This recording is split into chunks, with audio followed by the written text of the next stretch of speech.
no beef with Eminem. Ain't no rapper popping nothing about Eminem. Ain't nobody saying nothing. I'm not even gonna say nothing bad about Eminem. Cause way too much stuff rhymes with rock, alright? But Eminem don't even like his own mama. So Lord knows what he'll say about your black ass, okay? And Eminem's a white rapper. So his record gonna be on every station, the country station, the talk station. The black rappers just on Hot 97. Now you gotta watch where you sit, everybody. Can't sit 50 then Ja Rule. You can't sit Jay-Z then Nas. Everybody gotta watch out for. You got the Olsen twins over there, so then you gotta put R. Kelly way up there.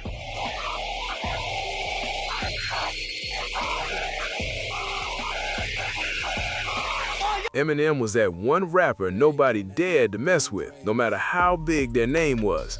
Not even Will Smith wanted smoke with him back in the day. So when Will stormed that Oscar stage in 2022 and smacked Chris Rock, the whole world froze like time just stopped. And deep down, everyone who knows hip-hop instantly thought, would he have done that if it was Eminem up there? Sounds wild, but believe it or not, there was tension between them way back in the early 2000s. Yeah, something almost popped off for real.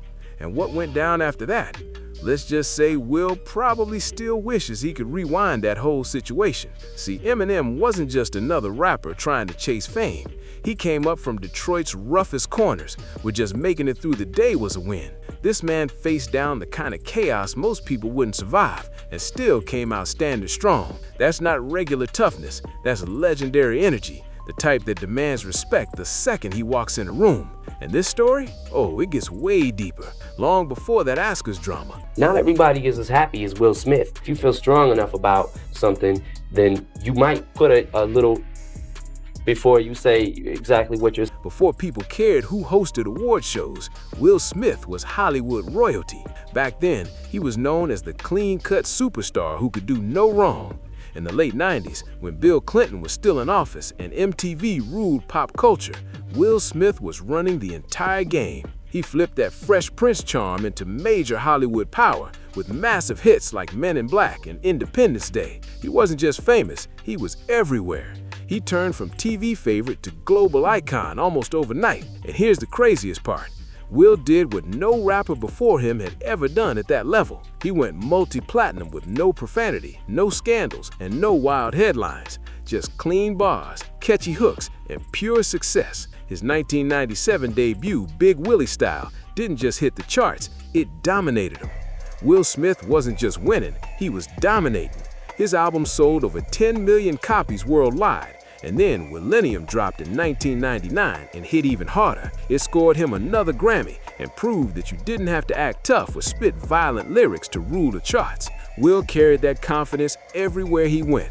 Chest out, smile on, like he cracked the code to success. So when he stood tall at the 42nd Annual Grammy Awards in February 2000 and proudly said, "Connect to the performance of my music.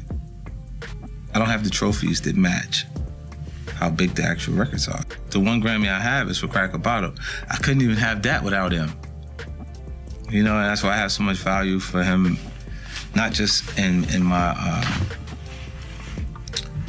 career, just in my life, because he's a guy that,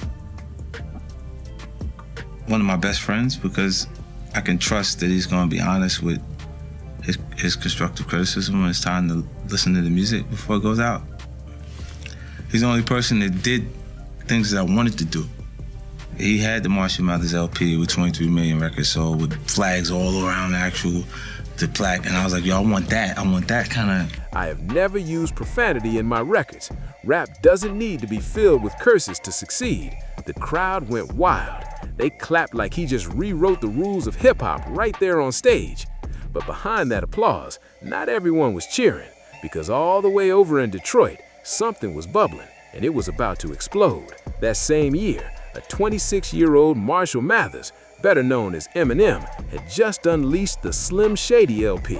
And this wasn't just an album, it was chaos on the disc. The project felt like a roller coaster through someone's darkest nightmares, twisted stories, raw emotion, and brutal honesty packed into every track. Nothing about it was clean or polished. It was messy, wild and painfully real. Slim Shady wasn't here to play nice or fit the family-friendly image. He was the reflection of everything people tried to ignore. The struggle, the anger, the survival instincts that come from living rough. Eminem was everything Will Smith wasn't.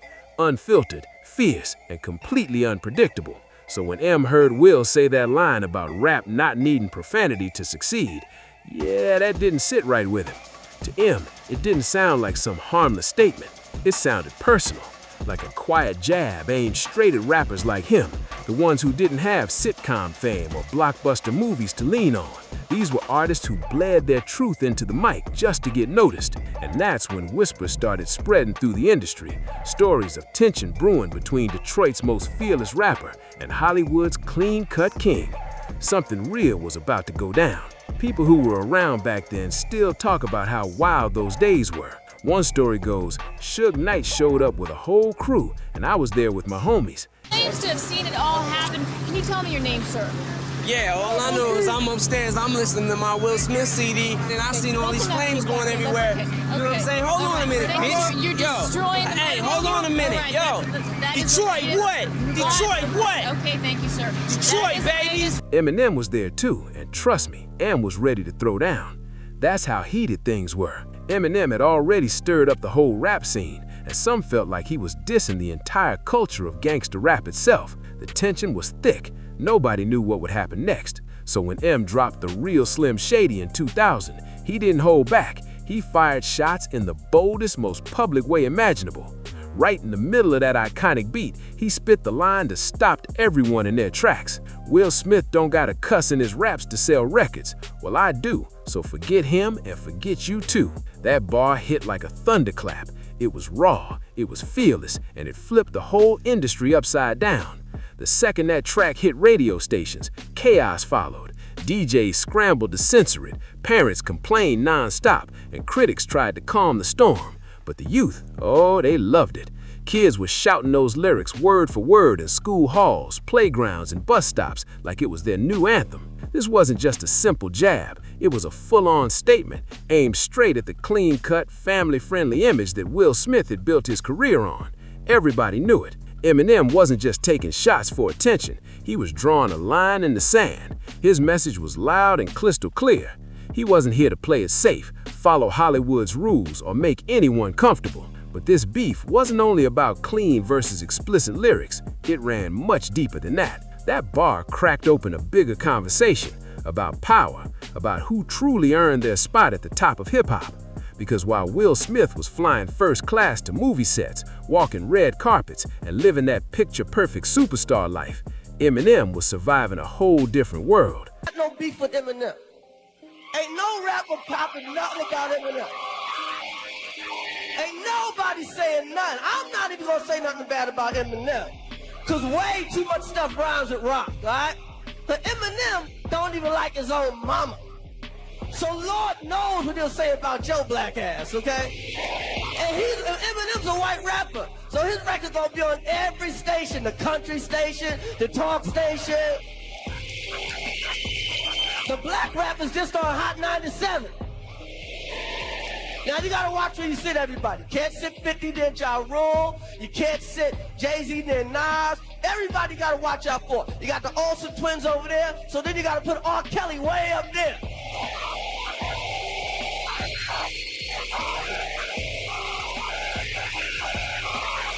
He was battling lawsuits, dodging real threats, fighting addiction, and getting censored at every turn.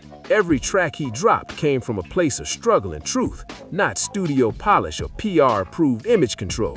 He wasn't chasing Grammys or Hollywood fame. That wasn't his mission. Eminem was building his legacy through raw talent, pain, and persistence, breaking every rule the industry tried to set for him. All Eminem ever really wanted was respect, that real, raw kind of respect that comes from speaking your truth, staying fearless, and surviving things most people wouldn't even dare to mention. And with that one bar, that slick lyrical jab, he didn't just make noise, he sparked something darker underneath the surface. Fans started whispering, wondering if maybe, just maybe, Will Smith was actually intimidated by him. People began asking what would have happened if they ever came face to face for real. The thought alone had everyone buzzing. To Hollywood, Eminem looked like a walking punchline at first, a loud, unpredictable guy with bleached hair yelling into a mic like he had nothing to lose. To them, he was just chaos with a beat. And Will, just like many others, probably figured he was another one of those shock rappers who'd make noise, then fade away as quick as he came up. But behind the scenes, that couldn't have been further from the truth. By 1999, in Detroit, Eminem wasn't moving on just fame. He had real backing. He was surrounded by people who commanded respect, not just with words, but with presence. His brother in music and in life, Deshaun Houghton, Proof, wasn't just a hype man or a loyal friend. Proof was a legend on Detroit's east side, a battle rap icon, frontman of D12, and someone who earned his stripes the hard way. D12 wasn't just a rap crew, they had real weight in the streets. When Proof spoke, people listened, and when Eminem moved, Proof made sure it was done right. He wasn't just there for backup, he was the one who made sure Eminem was taken seriously in circles where fame meant nothing and toughness was everything. Proof was more than just a friend, he was M's armor, his translator between two worlds, the music industry and the raw corners of Detroit. In a city where being in the wrong spot with the wrong people could end your career, or worse, Proof made sure Eminem stayed solid and safe. Thanks to him, Eminem didn't just survive Detroit, he earned its respect. Eminem wasn't just accepted in Detroit, he was protected like family. People in the city looked out for him because they knew he was real, not some outsider pretending to fit in. But his rise didn't stop there, it was only the beginning.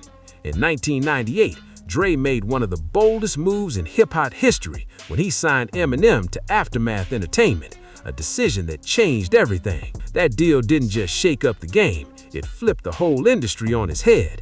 Dre, already a certified legend thanks to NWA and the Death Row Records era, had just discovered his next powerhouse.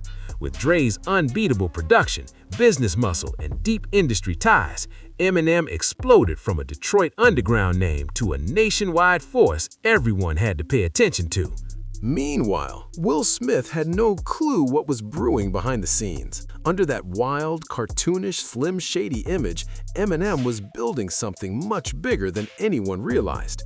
A strategic empire. He wasn't just a rapper stirring controversy for fun. He was a man forming alliances, stacking influence, and creating one of the strongest support systems in the entire music world. This wasn't just about dropping bars. This was about power, structure, and protection on a level nobody saw coming. By the time 2000 hit, Eminem wasn't just rapping about his struggles, he was living through them. That summer, things got intense when he was arrested after an altercation involving a pistol outside the Hot Rock Sports Bar in Warren, Michigan. And make no mistake, this wasn't some PR stunt or staged headline. This was real life, real conflict, happening in real time. Eminem was fighting battles both in the booth and out in the streets. Every move he made showed that his life wasn't just about fame or music. It was about survival. Every headline, every verse, every fight, it all proved he was built for chaos and wasn't backing down for anyone. By 2002, the empire leveled all the way up. A mixtape monster from Queens named Curtis 50 Cent Jackson joined forces with Eminem's Shady Records and Dr. Dre's Aftermath Entertainment. And from that moment, the entire hip-hop landscape shifted. This wasn't just music anymore, it was a takeover, and the streets could feel the pressure immediately. Eminem didn't hesitate for a second bringing 50 into the fold. He saw something raw, dangerous, and unstoppable in him. And with Dre's massive production budget and Interscope's heavyweight connections, they built an absolute powerhouse, G-Unit. Together, Shady Records, Aftermath, and G-Unit formed a triangle of power so strong it could either crush competition or protect its own with terrifying precision. When Eminem snapped on a track, it was never just his voice anymore. It was an entire army behind every single bar. Behind him stood Dr. Dre, 50 Cent, Proof, D12, Jimmy Iovine, and a squad of strategists, lawyers, and behind-the-scenes experts who knew exactly how to move. This wasn't just rap, this was a calculated movement, a masterclass in strategy that blended street energy with business genius. But even with all that power, Eminem's biggest test wasn't something he faced in the studio. It came from the shadow of Death Row Records. Because looming in that world was Suge Knight, the legendary co-founder whose very name made the entire industry tense up. Suge wasn't some rumor, he was real, and his reputation for intimidation was unmatched. In the early 2000s, Suge had executives, rappers, and even security guards nervous whenever his name came up. But Eminem, he didn't back down, not even for a second. According to Compton rapper The Game, one night things got real when Suge and his crew pulled up uninvited. Lights dim, energy ice cold, the whole room holding its breath. Suge walked in with his full squad, moving like he owned the place. People panicked, some quietly slipped out, others froze in silence, hoping nothing would pop off. But Eminem, he stood his ground, unshaken, staring down a man who had the whole industry spooked. In that moment, it was clear. M wasn't just a rapper anymore. He was a leader, surrounded by power, built from struggle and fearless in the face of anything, even Suge Knight himself. Eminem wasn't just standing tall, he was ready to throw hands if things went that way. No hesitation, no second thoughts, just pure confidence. And right next to him stood 50 Cent, a man who knew the streets better than almost anyone. 50 didn't blink, didn't back up. He stood shoulder to shoulder with M, ready for whatever came next. That moment wasn't just about pride, it was symbolic. Suge Knight had built his empire on fear. His entire reputation came from making people think twice before even saying his name. But here was this white kid from Detroit, standing there without flinching. He wasn't acting, he wasn't bluffing. He had the mindset, the loyalty, and the team to back it all up. And then came a twist nobody saw coming. Most fans thought Eminem's security was just regular bodyguards, the kind you hire for shows, tours, and red carpet events. But behind the scenes, things ran way deeper than anyone outside the circle ever knew. People familiar with the streets started whispering that M's protection wasn't just some group of suits with earpieces. It was serious business. Word spread that M had real alliances, not just contracts.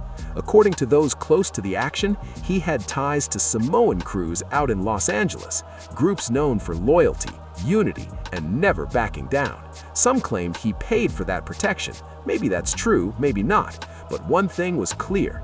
This wasn't your standard celebrity security detail. This was real muscle, a crew with a name that carried weight across the West Coast. They were known as the Samoan Army, a tight-knit group that had been active in South Central LA since the 90s. Built strong, disciplined, and fiercely loyal to each other, these guys didn't just keep M safe, they made him untouchable. Everywhere M went, they were there, quiet but ready, making sure no one even thought about testing him. They weren't just security, they were a force, protecting him in ways most fans never even heard about. Meanwhile, over in Hollywood, Will Smith was living a completely different life. By 2001, he was the polished face of success, starring in blockbuster movies, hosting major award shows, shaking hands with diplomats, and smiling for photos with presidents. His image was clean, flawless, and camera-ready, while Eminem was becoming the most unpredictable name in rap. Will Smith's image wasn't just natural charm, it was carefully crafted. Every move he made was planned through a team of agents, publicists, and billion-dollar studios determined to protect that spotless brand at all costs. He was Hollywood's golden example, and nothing, not even controversy, could touch him without going through layers of management first. So when Eminem took that sharp lyrical shot at him on a track, Will didn't clap back. He stayed completely silent. And honestly, that silence was probably the smartest move he could make. Because by then, beefing with Eminem wasn't just stepping into a rap feud, it was like poking at a machine. This wasn't one man spitting bars anymore. It was a full-blown operation backed by some of the most powerful names in the game. Behind Eminem stood Dr. Dre with his razor-sharp business sense, Proof grounding everything in real street credibility, and 50 Cent building an empire that was rising fast. Eminem had become more than just a rapper. He was a fortress surrounded by strategy, loyalty, and muscle. Will Smith understood that perfectly. By this point, it wasn't about who had the cleverest lyrics or the catchiest hooks. It was about who had real power behind their words. One side had Hollywood shine, the other had raw influence built from struggle and survival. To the public, Will's Grammy speech sounded harmless, just a clean-cut superstar spreading positivity in a genre constantly blamed for promoting violence. The media loved it. Headlines praised him, parents thanked him, and the industry painted him as a hero for keeping hip-hop safe. It looked like a wholesome moment for the culture, at least on the surface. But behind the scenes, things were heating up fast. Eminem wasn't smiling, not even close. Word from people inside Interscope and Aftermath later confirmed that M took that comment personally, like Will had aimed it right at him. And for Eminem, that wasn't just a difference in rap styles, it was a challenge. To him, this was never about clean versus explicit. It was about control, about who got to define hip-hop's voice and who got pushed aside. It quietly turned into a war, not one fought with violence, but through influence, lyrics, and power. On one side stood Hollywood's polished image, and on the other, the raw, unfiltered truth of the streets. In Eminem's eyes, Will Smith wasn't just speaking for himself, he was speaking for the entire system behind him. Every time Will opened his mouth, M heard the voices of Hollywood studio bosses, award show producers, label executives, and late-night hosts, the same powerful people who didn't want someone like him anywhere near their table. To Eminem, Will's clean image represented the industry's safe, shiny version of hip-hop, one that had no room for someone raw, angry, and unpredictable like him. By the middle of 2000, Eminem could feel the pressure closing in from every direction. Every lyric he wrote was being picked apart by critics, parent groups, and FCC watchdogs. His videos were chopped up and censored before they could even hit TV. Talk shows banned him unless he toned everything down, and lawsuits started flying from all sides. His mom, his ex, and even random people who claimed his lyrics hit too close to home. He couldn't breathe without someone waiting to twist his words. He felt boxed in, cornered, and constantly under attack, the kind of pressure that would crush most people. But for Eminem, that pressure only made him sharper. So when Will Smith dropped that no profanity line at the Grammys in February 2000, right when the Slim Shady LP was dominating the charts, Eminem didn't see it as some innocent comment. To him, it felt way too convenient. He believed the industry had found their perfect poster boy, someone polished, safe, and camera-ready to represent the version of rap that corporate America wanted. Eminem saw it as a setup, like Will was being positioned as the polite hitman for the establishment, a clean-cut figure who could take subtle shots at him without ever throwing a punch or raising his voice. The message was quiet but clear. There's room for safe hip-hop, not for someone like Slim Shady. You already know, Eminem doesn't stay quiet. He fired back the only way he knew how, with bars that hit like punches, slicing through the polished image of the industry and putting everyone on notice. To him, this wasn't just rap beef. It was war between truth and image, rebellion and control, raw emotion versus Hollywood perfection. Just 3 months after that Grammy speech, in May 2000, Eminem dropped a bomb on the whole music world. His single, The Real Slim Shady, a wild, sarcastic, and explosive track off the Marshall Mathers LP, hit the airwaves with Dr. Dre locked in behind the boards, crafting every beat like a weapon. And right there in the middle of the track came that line, the one that shook the entire industry to its core. Will Smith don't gotta cuss in his raps to sell records. Well, I do, so forget him and forget you too. No metaphors, no coded messages, just a direct hit, fired in plain sight for everyone to hear. The moment it dropped, the whole rap world lit up. Radio stations panicked and tried to censor it. Schools banned kids from playing it. But fans, they couldn't get enough. They screamed that line like an anthem, loud, proud, and unapologetic. By June 2000, The Real Slim Shady had gone nuclear.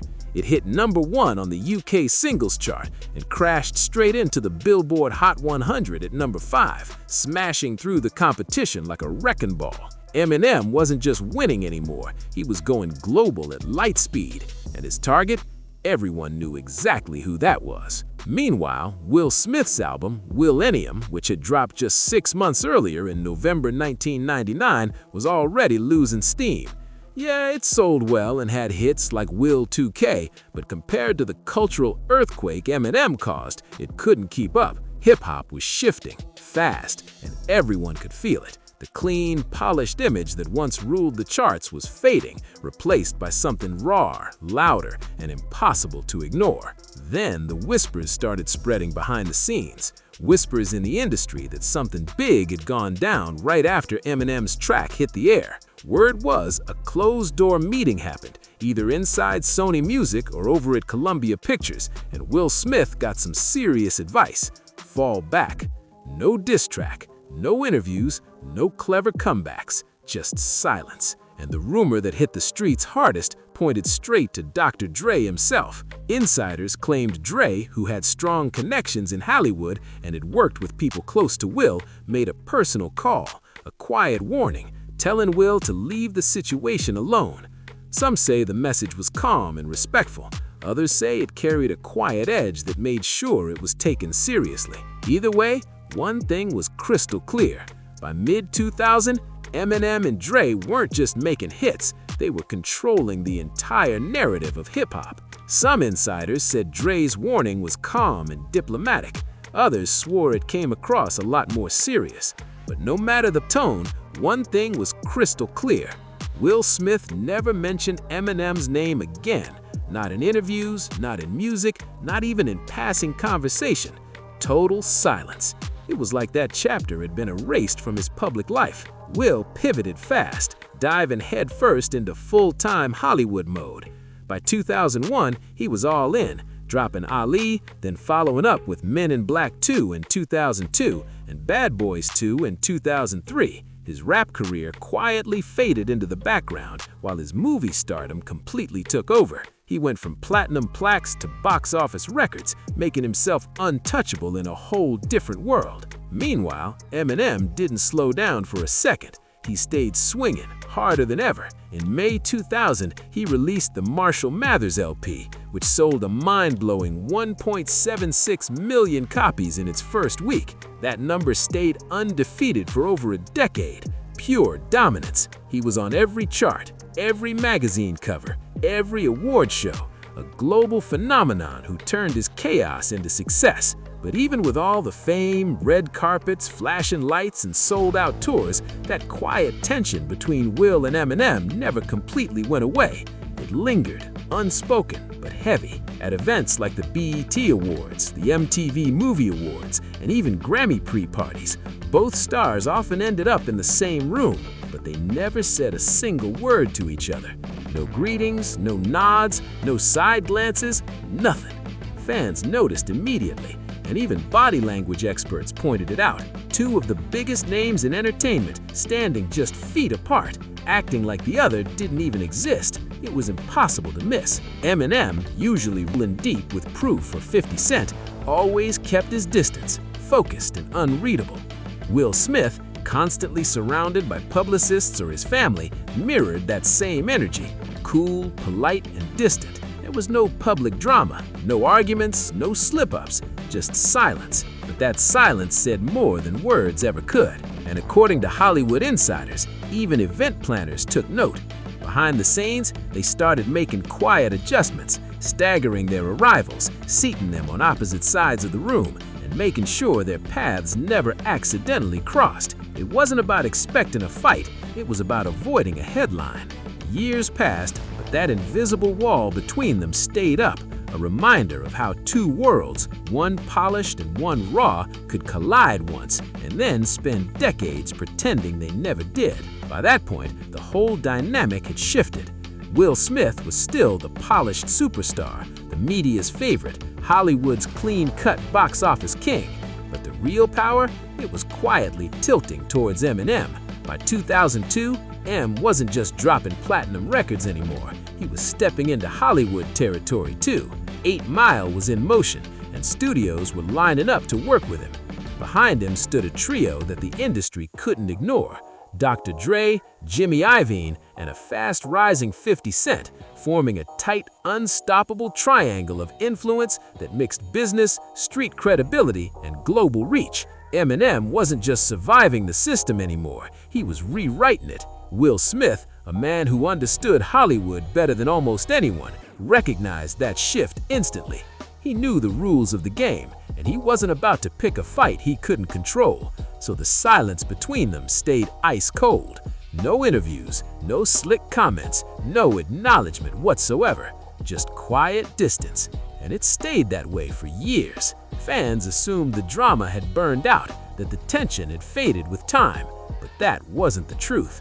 The feud didn't die, it just went quiet. That energy slipped into the background, watching, waiting, untouched, because in Hollywood, not every rivalry ends with a diss track or a public confrontation. Sometimes it just hides until the right moment to resurface. By the early 2000s, Eminem wasn't just that wild, controversial rapper causing headlines. Behind the scenes, he had become a strategist, calculated, careful, and always surrounded by people who had his back. He wasn't just talking tough in his songs, he was moving smart, protected by a network that made sure nothing caught him off guard. To the public eye, Eminem was still the unpredictable entertainer, shocking, funny, chaotic, and brutally honest on the mic. But to those who really knew the streets or the industry's inner circles, he was something else entirely. He was disciplined, alert, and ready for real pressure if it ever came his way. The balance had shifted. Will had Hollywood shine, but Eminem had the streets, the fans, and the kind of influence that couldn't be manufactured, the type that came from fighting your way to the top and refusing to bow down to anyone. Then came 2003, and new whispers started floating through the industry, the kind that travel quick and make people pay attention. Rumor had it that certain groups out in South Central LA wanted Eminem to check in before filming or performing in certain areas. And in those circles, check in didn't mean booking a hotel room. It meant making respect, understanding who runs the ground you're stepping on, and making sure everyone's on the same page so things stay peaceful. In those circles, word spreads fast, faster than any press release or social media post. Eminem wasn't dealing with typical celebrity drama anymore. He was walking into LA territory, a world where respect, communication, and awareness mean everything, and everyone was watching closely to see how he'd handle it. A check-in wasn't some friendly meet and greet. It carried weight. It meant you were moving through someone else's space, and the way you handled it could change everything. Most artists tried to dodge it or send a middleman to smooth things over, but Eminem, he wasn't built to hide behind anyone. No one knows every single detail of what went down, but one thing's for sure, calls were made, words were exchanged, and in the end, Eminem still showed up.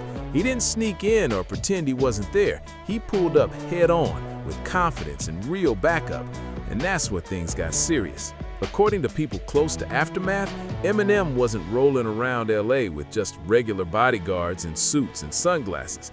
His real protection came straight from Dr. Dre's inner circle, a tight, loyal group that handled security for Dre and anyone tied to him.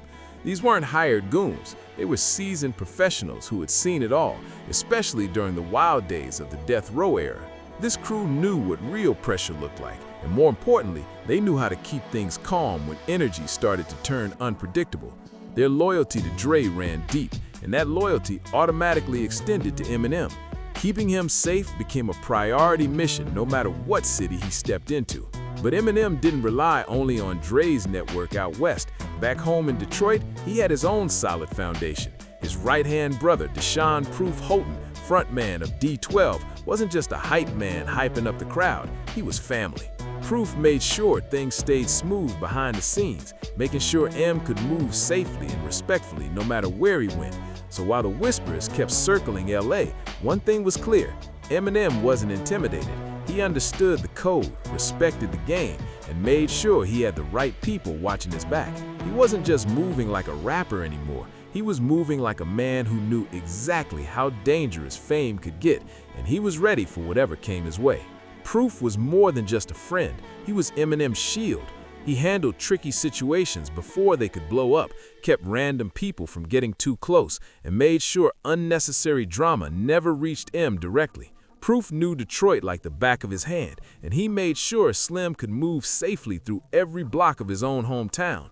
When things got tense, Proof brought in trusted 313 affiliates, people who knew how to keep order when chaos was close. He wasn't just security, he was family, strategist, and protector all in one. And while Proof held it down in Detroit, out in New York, Eminem had formed another powerful connection, 50 Cent. Long before Get Rich or Die Trying dropped in 2003, 50 had already built his own heavy reputation in Southside Queens, a place that knew the meaning of real pressure. When 50 joined forces with Eminem and Dr. Dre, the energy changed overnight. Along with him came G-Unit, a tight crew that had already been through the fire and earned their respect the hard way. Together, Eminem, Dre, and 50 built a coast-to-coast alliance under Shady Aftermath that felt more than just music, it felt like a movement. This was business, loyalty, and protection, all blended into one powerful structure. Insiders say Eminem personally helped fund parts of 50's early tours, promo runs, and even made sure the people around him were organized and safe. He wasn't just a label boss, he was a brother in arms, making sure everyone who rode with him was solid. There were no contracts spelling it out, no flashy press releases, and definitely no gossip headlines. But in a 2003 Hot 97 interview, 50 said it plain. Eminem believed in me when nobody else did. He didn't just rap with me, he protected me. That line said everything without needing to say anything else. From that point on, Eminem didn't move solo anymore. Whether it was an award show in LA, a packed party in Miami, or a press run in Chicago, his movements were layered, careful, planned, and surrounded by people he trusted. Sure, there was professional security in suits, but mixed in with them were real allies, street smart, loyal, and ready if anything unexpected popped off. Everyone who really knew the game could see it. Eminem wasn't careless or reckless. He paid close attention to everything around him. Every handshake, every crowd, every exit, he was aware, alert, and ready. By this stage, Slim Shady wasn't just a superstar. He was moving like a boss, with loyalty guarding his path and respect protecting his name everywhere he went. Eminem had seen it all. He watched what happened to Tupac, how fame and street tension could collide and turn deadly if you didn't have the right structure around you. That lesson stuck deep. So he adjusted his whole approach. No more reckless moves, no unnecessary risks. He started moving smarter, planning every step like a chess game, and built a real support system that could protect him from more than just media backlash. By 2004, Shady Records wasn't just a music label, it was a fortress. The operation had layers of real protection and loyalty built in. That year, during a packed show in Los Angeles, word spread backstage that a known West Coast crew had somehow slipped through security. Maybe they were testing the waters, maybe just curious, but according to people who were there, they didn't stay long. They left quietly after running into more than the usual event staff.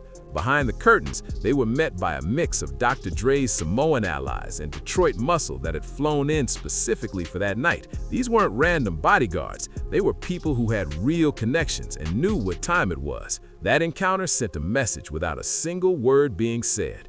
Eminem wasn't moving like an easy target. By then, M had built solid alliances across 3 of hip-hop's toughest cities, Detroit, New York, and Los Angeles, and he operated like someone who truly understood the difference between studio drama and real-life danger. He wasn't just a rapper talking tough. He was a man who had learned how fast things could flip if you weren't careful. Even in his music, you could hear that awareness.